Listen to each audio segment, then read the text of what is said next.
제7장 임금채권보장법입니다. 2024년 노무사 기출을 기준으로 두 문제가 출제가 되었고요. 출제량은 많지 않은데 단어가 너무 어려워서 7장 자체를 버리고 가는 학생들이 많더라고요. 그런데 이게 양이 조금 적기 때문에 어려운 단어랑 이해만 초반에 좀 한다면 오히려 가성비 있는 부분이라고 보실 수 있겠습니다. 시작하기에 앞서서 임금채권보장법이 뭘까요? 임금채권보장법은 근로자가 임금 등을 지급하지 못하고 퇴직한 경우에 그 지급을 보장하는 조치를 마련하여 근로자의 생활 안정에 이바지하는 것을 목적으로 하는 법률입니다. 즉 근로자의 임금을 보장해준다 라고 쉽게 생각하실 수 있겠네요. 1번 임금채권보장법의 적용 범위입니다. 일단 답부터 먼저 알려드리면 모든 사업장에 적용이 됩니다. 임금채권보장법은 모든 사업, 모든 사업장에 적용이 됩니다. 그런데 문제에서는 이렇게 나오지 않죠. 조문 표현을 그대로 가져와 볼게요. 임금채권보장법 제3조에서는 임금채권보장법은 산업재해 보상보험이 적용되는 사업 또는 사업장에 적용된다 라고 명시되어 있습니다. 그런데 제가 말씀드렸지만 그냥 모든 사업장에 전부 적용된다 라고 생각하시면 되고, 다만 예외가 하나 있거든요. 이게 시험에 잘 나오니까 꼭 기억해 주시기 바랍니다. 국가 및 지방자치단체가 직접 수행하는 사업에도 적용이 되느냐 라고 묻는 문제가 많은데 이것은 적용이 제외됩니다. 이거는 예외사항으로 꼭 기억해 두셔야 됩니다. 왜냐하면 임금채권보장법 자체가 근로자가 근로를 정당하게 지급을 했는데도 임금을 지급받지 못했을 때 그 지급을 보장하는 조치를 마련하는 법이잖아요. 그런데 수행된 사업의 주체가 국가 및 지방자치단체인데 국가 및 지방자치단체가 수행하는 사업에서 임금을 지급받지 못할 가능성이 있을까요? 네, 없겠죠. 따라서 이 법은 국가 및 지자체가 수행하는 사업에서 적용이 제외됩니다. 2번 국가는 매 회계연도의 예산 범위에서 이 법에 따른 임금채권 보장을 위한 사무집행에 드는 비용의 일부를 무슨 회계에서 부담하여야 할까요? 네, 정답은 일반 회계입니다. 특별회계라는 것 자체가 이름에서도 알 수 있듯이 한정된 재원을 가지고 특별한 경우에 운영되는 회계이기 때문에 임금채권보장법 자체가 근로자 보호를 위한 복지적 성격이 강하고 또 고용노동부 업무라는 한정된 업무가 아니라 국가 전체가 책임져야 할 공공복지적 정책으로 마련된 법이거든요. 따라서 이렇게 한정된 재원으로 운영되는 특별회계가 아니라 안전한 예산관리가 이루어질 수 있는 일반 회계에서 아예 운영을 하고 있습니다. 3번 임금채권보장기금심의위원회입니다. 이런 위원회가 나오면 숫자가 많이 나오기 때문에 출제자들도 문제 출제하기가 쉬우시거든요. 따라서 숫자 위주로 이런 위원회가 나오면 숫자 위주로 꼭 기억해 주시기 바랍니다. 첫 번째, 임금채권보장기금의 관리, 운용에 관한 중요사항을 심의하기 위하여 어디에 두나요? 고용노동부에 둡니다.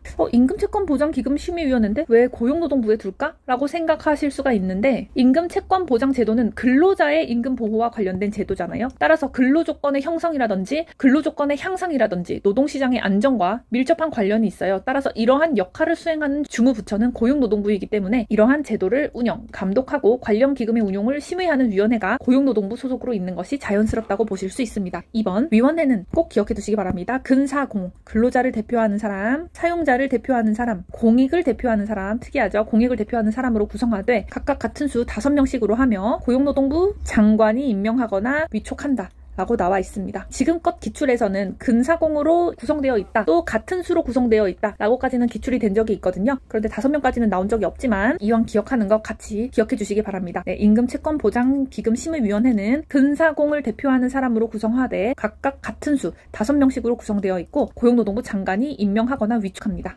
네, 4번, 5번은 묶어서 한 번에 설명드리도록 하겠습니다. 4번은 도산대지급금에 관련해서 출제가 많이 되는 부분을 가져와 봤고요. 5번은 간이대지급금인데 간이대지급금의 청구 관련해서 빈출되는 문장 3문장을 가져와 봤습니다. 4번부터 보도록 할게요. 도산대지급금의 지급 대상 기준입니다. 첫 번째, 사업주 기준으로 볼 때 법 적용 대상이 되는 사업이 6개월 이상 행해진 후에 대지급금 지급 사유가 발생한 사업주에게 도산대지급금을 지급을 하고 있습니다. 네, 선생님 지체 없이 지급하지 않고 왜 6개월이나 있다가 주나요? 왜냐하면 사업주가 유령회사를 만들어서 부정수급을 하실 수가 있습니다. 따라서 이렇게 유령회사를 통해 부정수급을 하는 것을 막기 위해서 최소한 사업이 6개월 이상 행해진 후에 대지급금 지급 사유가 발생하면 그 사업주를 기준으로 지급을 하겠다라고 해서 첫 번째로 지급 대상 기준으로 유령회사 만드는 분들을 거르고 있습니다. 두 번째, 지급 사유인데요. 지급 사유 3가지를 알아보도록 하겠습니다. 첫 번째, 회생 절차 개시의 결정이 있는 경우. 두 번째, 파산 선고의 결정이 있는 경우. 세 번째, 고용노동부 장관이 미지급 임금 등을 지급할 능력이 없다고 인정해서 즉 도산 등 사실 인정이 있는 경우 이때에는 도산 대지급금의 지급 기준이 됩니다. 왜 이렇게 구분을 해놓은 이유가 노무사 기출을 보니까 파산 선고의 결정이 있는 경우에는 도산 대지급금을 지급하지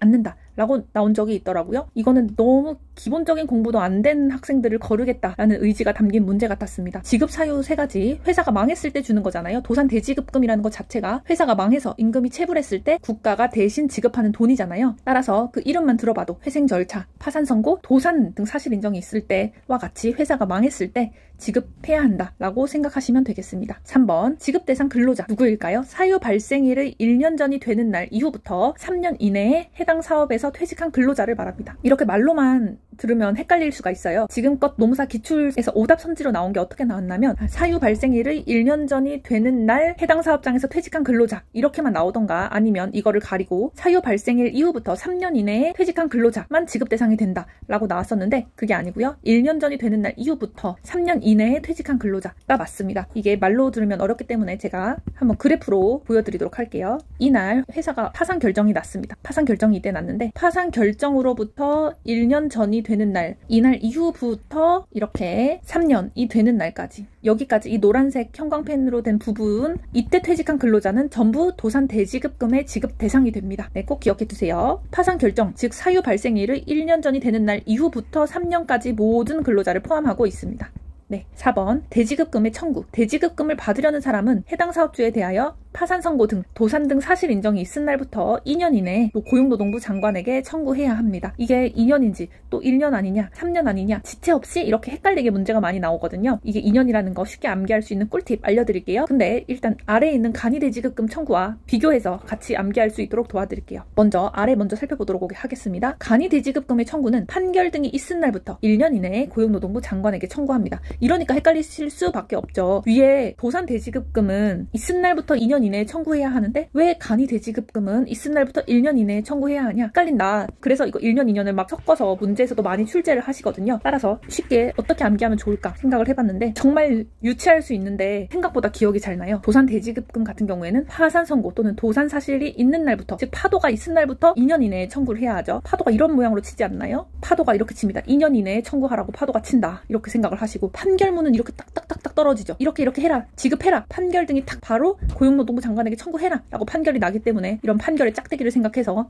1년 이내에 청구해야 한다. 한 번 들으면 절대 까먹지 않습니다. 파산 선고 또는 도산 등 사실 인정이 있은 날부터 즉 파도가 치는 날부터 파도가 이렇게 생겼잖아요. 2년 이내에 청구해야 한다. 두 번째, 체불임금 등 사업주 확인서가 발급된 날부터 6개월 이내에 고용노동부 장관에게 청구해야 합니다. 사실 2번으로는 기출된 적이 없고요. 혹시나 불의타 대비로 가져와 봤습니다. 3번, 재직 근로자에 대한 대지급금은 해당 근로자가 하나의 사업에 근로하는 동안 1회만 지급한다. 이거는 기억하시기 쉽겠죠. 하나의 사업에 근로하는 동안 1회만 지급한다. 간이 대지급금 자체가 물론 법적으로 도산하지 않았지만 그래도 3개월 이상 휴업이나 폐업을 한 상태이고 사업주가 소재가 불명이 된다든지 사실상 도산으로 인정될 경우 지급되는 거잖아요. 즉 간이 대지급금을 지급해야 할 사유가 빈번하게 자주 발생하지 않는다는 말이죠. 즉 아직도 재직 중인 근로자의 대지급금은 근로자가 하나의 사업에 근로하고 있으면 그렇게 회사가 망해가는 찰나에 1회만 지급한다 라고 생각해 주시면 좋겠습니다. 6번, 대지급금의 범위입니다. 네, 여기에서는 대지급금에 포함되지 않는 임금이 하나가 들어가 있는데요. 한번 같이 골라내 보도록 하겠습니다. 최종 3월분의 임금, 또 최종 3년간의 퇴직급여, 최종 3월분으로 한정된 휴업수당, 또 최종 3월분으로 한정된 출산 전후 휴가 기간 중 급여, 그리고 재해보상금이 있네요. 네, 정답은 재해보상금입니다. 재해보상금은 대지급금의 범위에 포함되지 않습니다. 왜일까요? 임금채권 보장법을 지금 공부하고 있는데 임금채권 보장법의 목적이 뭐죠? 근로자가 사업주의 도산 등으로 인해 받지 못한 임금을 일정 범위에서 정부가 대신 지급해주는 제도잖아요. 즉 근로 제공에 대한 대가, 노동의 대가를 보장해주는 것이 핵심입니다. 임금과 퇴직급여, 휴업수당 모두 근로계약에 따른 근로 제공에 대한 직접적인 보상이죠. 따라서 체불임금의 대상으로 기본적으로 들어가는 게 맞습니다. 그런데 재해보상금은 근로의 제공의 대가일까요? 재해보상금은 근로자가 일하다가 다쳤을 때 받는 손해배상 또 보상의 성격이잖아요. 이거는 산재보험을 통해 따로 보장받도록 되어 있어요. 즉 임금채권보장법은 노동의 대가를 보장하는 법이고 재해보상은 산재보험이 별도로 보장하고 있기 때문에 재해보상금은 제외되었습니다. 여기서 그 학생들이 출산 전후 휴가 기간 중에 급여를 많이 선택을 했거든요. 출산 전후 휴가 기간 중에 급여는 근로기준법 74조에 따라서 사업주가 의무적으로 임금을 지급해야 하는 기간입니다. 즉 출산휴가는 근로자의 권리이자 사업주의 입장에서 보면 근로계약에 따라서 지급 의무가 있는 급여예요. 따라서 실제로 근로를 제공하지 않더라도 근로계약의 연장선상에서 발생하는 임금의 일부로 간주되기 때문에 출산휴가 급여도 임금에 준하는 법정 의무 지급금입니다. 따라서 대지급금이 범위에 포함이 됩니다. 정답은 재보상금이 틀렸다. 7번 대지급금의 지급 범위. 이것도 출제가 은근히 많이 되기 때문에 꼭 기억해 두시기 바랍니다. 상한액은 있고요. 하한액이 없습니다. 즉 지급하지 않을 수도 있다는 얘기입니다. 네, 아래 문장을 한번 볼게요. 이건 또 노무사 2011년도 옛날 기출이긴 하지만 이 문장이 통으로 나온 적이 있거든요. 도산 대지급금의 상한액과 간이 대지급금의 상한액은 근로자의 퇴직 당시의 연령 등을 고려하여 따로 정할 수 있으며, 이 말은 상한액은 규정이 가능하며 대지급금이 적은 경우에는 지급하지 아니할 수 있다. 이 말은 무슨 뜻이죠? 하한액은 별도의 규정이 없다. 하한액 설정에는 제한이 없다라는 얘기죠. 따라서 하한액은 없을 수 있다. 전액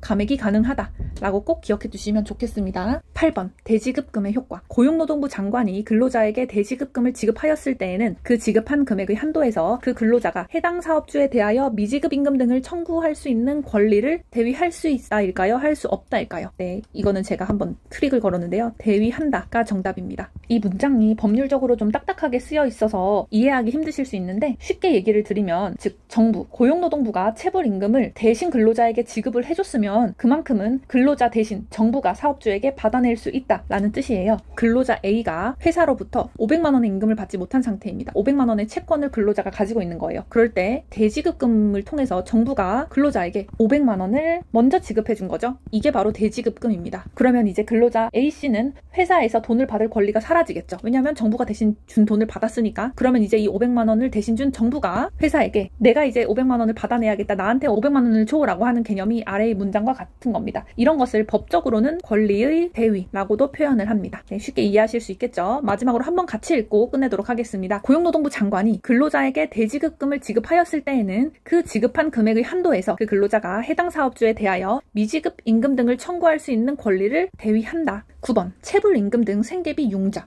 표현이 어려워요. 이거는 융자가 뭐죠? 융자는 돈을 빌리는 것을 융자라고 합니다. 즉 돈을 빌리는 행위를 융자라고 하는 거고요. 융자금은 융자를 통해 빌린 돈 그 자체예요. 융자를 통해 빌린 돈 그 자체를 융자금이라고 합니다. 그럼 문제를 한번 풀어보도록 하겠습니다. 사실 출제가 안 되다가 2024년에 갑자기 불의타 느낌으로 나왔거든요. 그래서 또다시 출제될 가능성이 있기 때문에 한번 비교해서 살펴보도록 하겠습니다. 고용노동부 장관은 사업주가 근로자에게 임금 등을 지급하지 못한 경우에 누구의 신청에 따라 체불임금 등을 지급하는 데 필요한 비용을 융자할 수 있는지, 또 2번 같이 볼게요. 고용노동부 장관은 사업주로부터 임금을 지급받지 못한 근로자의 생활 안정을 위하여 누구의 신청에 따라 생계비에 필요한 비용을 융자할 수 있는지 구분하는 문제인데요. 체불임금 등을 지급해야 하는데 이 돈 좀 빌려주세요 라고 하는 건 사업주겠죠. 또 생계가 어려워요. 사업주가 돈을 안 줘서 저는 임금을 지급받지 못한 근로자여서 생계 당장 자녀를 키우고 학원에 보내고 쌀을 사야 되는데 돈이 없어요. 생계비에 필요한 비용을 융자해 주실 수 있나요? 라고 하는 건 근로자겠죠. 따라서 이 뒤에 있는 목적어를 보시고 앞에 누구의 신청인지를 확인해 주시면 됩니다. 임금 지급할 돈이 없어요 라고 하는 건 사업주일 테고, 당장의 생계가 힘들어요 라고 하는 건 근로자의 신청이겠죠. 네, 세 번째, 융자금의 지급입니다. 체불임금 등 생계비 융자 금액은 이렇게 많이 나오더라고요.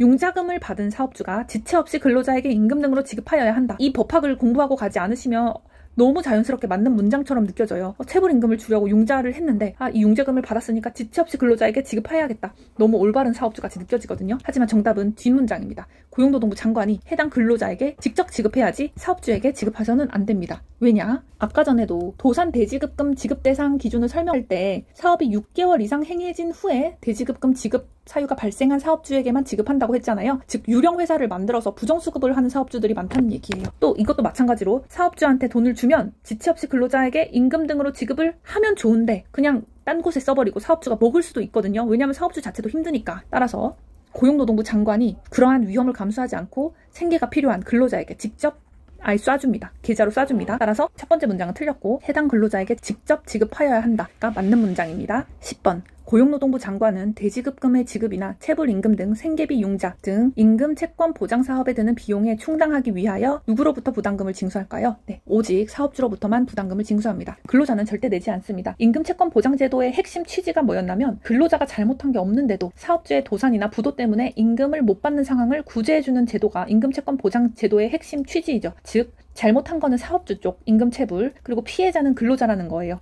이해하기 쉽게 가해자와 피해자로 나눠서 얘기를 한다면 가해자는 사업주고 피해자는 근로자인데 근로자한테도 너도 돈 내라고 하는 거는 오히려 2차 가해가 되어버리는 셈이라는 거죠. 예를 들어서 뭐 고용보험이나 국민연금 같은 경우에는 근로자도 혜택을 받으니까 근로자와 사업주가 같이 보험료를 부담하는 게 타당하죠. 하지만 임금채권보장기금에서는 근로자는 애초에 피해자, 사업주는 의무를 위반했기 때문에, 즉 임금을 체불했기 때문에 구제가 필요한 구조라는 거예요. 따라서 근로자에게 너도 돈 내라고 하면 안 됩니다. 따라서 오직 사업주에게만 부담금을 거둡니다. 11번 대지급금을 받을 권리는 양도하거나 담보로 제공할 수 있는지 또 압류할 수 있는지인데요. 네, 이거 되게 빈출이에요. 기억하기 쉬울 것 같은데 되게 빈출입니다. 양도 안 되고요. 담보도 안 되고 압류도 안 됩니다. 그래서 급여 같은 경우에 이런 문제가 많이 나오는데 양, 담, 압 안 된다 이렇게 기억하자고 말씀을 드렸죠. 수급권을 보호해주기 위해서 대지급금을 지급받을 권리는 양도하거나 담보로 제공할 수 없습니다. 뿐만 아니라 대지급금 수급 계좌의 예금에 관한 채권은 압류할 수도 없습니다. 꼭 기억해 주시기 바랍니다. 12번 대지급금을 지급받을 권리가 있는 자가 부상 또는 질병으로 인하여 대지급금을 수령할 수 없는 경우에는 가족에게 아니면 가족뿐만 아니라 제3자에게 자유롭게 수령을 위임할 수 있다? 어떤 게 정답일까요? 오직 가족에게만 수령을 위임할 수 있습니다. 정말 빈출이거든요. 이것도 꼭 기억해 주시기 바랍니다. 제3자 위임도 안 되고 자유롭게 위임도 안 됩니다. 추가로 설명을 드리면 약간 실무적인 내용이긴 한데 만약에 제3자에게 자유롭게 위임을 허용하면 어떤 문제가 생기냐면 브로커,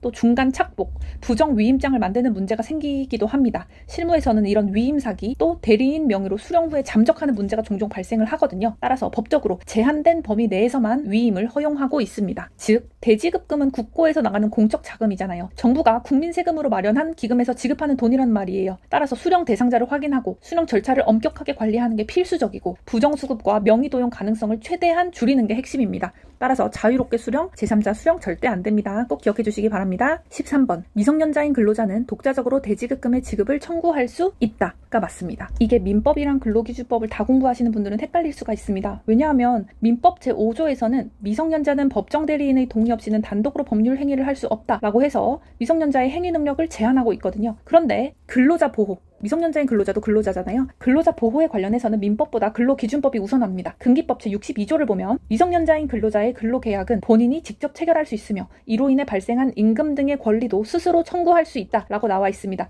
즉 근로자의 권리 보호에 관해서는 민법보다 금기법이 우선된다는 얘기예요. 또 미성년자에게도 임금 청구권을 주는 이유는 임금은 생계와도 직결되고 취약한 청소년 근로자가 사업주의 횡포로부터 보호를 받아야 되잖아요. 또한 노동에 대한 대가는 누구에게나 보장되어야 한다는 게 헌법적 가치이기 때문에 임금뿐만 아니라 임금의 연장선상에 있는 대지급금 같은 경우에도 근로의 대가로서 미성년자인 근로자가 직접 청구할 수가 있습니다. 민법이랑 노동법이랑 공부를 여러 개 법학을 하시다 보면 뒤섞여서 헷갈릴 수가 있거든요. 하지만 근로자에 관련해서는 금기법이 우선한다. 꼭 기억해 두세요. 14번 대지급금을 환수하는 경우 거짓이나 그 밖의 부정한 방법으로 지급받은 대지급금의 몇 배 이하의 금액을 추가하여 징수할 수 있을까요? 네, 5배입니다. 이게 얼마 전에 새롭게 개정이 됐기 때문에 출제 가능성이 높고요. 꼭 기억해 주시기 바랍니다. 또 여기서 융자금이라는 표현이 나오기도 했는데 융자금은 아니고요. 대지급금을 환수하는 경우에만 해당이 됩니다. 또 기출에서 이렇게 나온 적이 있는데 지급받은 대지급금에 상당하는 금액을 추가 징수할 수 있다? 네, 아닙니다. 5배라는 숫자를 기억하기가 어렵죠. 특이하기도 하고요. 그래서 여러 가지 방법을 고민해냈는데 지금 제가 말씀드리는 게 그나마 제일 기억하기 쉬울 것 같아서 알려드릴게요. 대지급금을 환수하는 경우 거짓이나 그 밖에 부정한 방법으로 지급받은 거잖아요. 따라서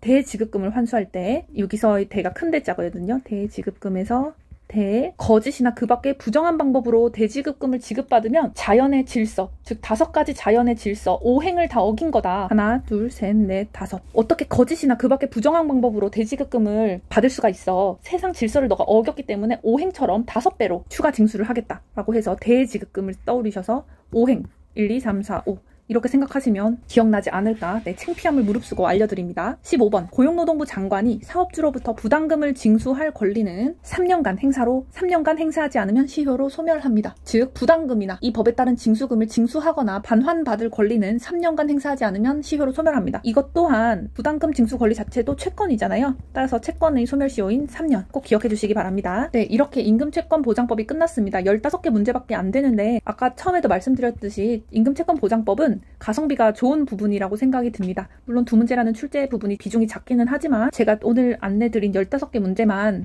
충분히 숙지하시면 2문제 전부 맞추시거나 실수로 하나 틀리더라도 나머지 1문제는 무조건 맞추실 수 있을 거예요. 네, 응원하겠습니다. 파이팅!